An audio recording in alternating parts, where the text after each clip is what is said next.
Le défi des contenus. Pour moi, la solution, c'est quoi? C'est de complètement revoir le rôle et la posture par rapport au savoir. C'est-à-dire, aujourd'hui, on parle encore de transmettre un savoir. Okay, le professeur serait là pour transmettre un savoir.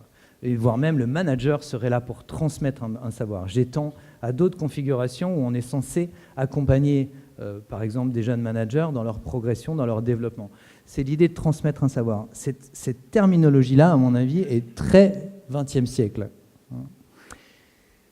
Donc ça impose de changer de rôle, ça impose de changer de posture.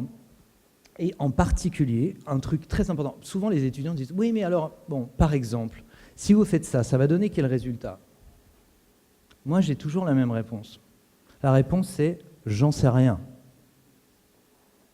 Ça peut paraître paradoxal comme réponse, mais dans les entreprises, aujourd'hui, il y a beaucoup de questions auxquelles on n'a pas de réponse.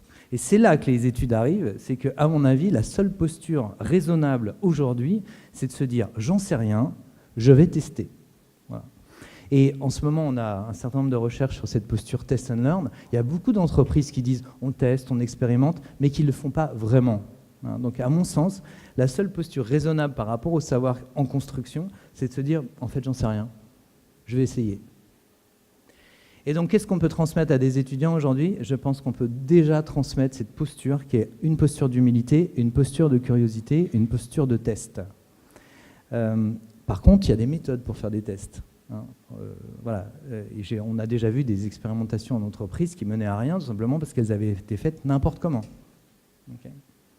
Quand vous comparez deux groupes qui ne sont pas comparables, vous avez probablement des soucis de design.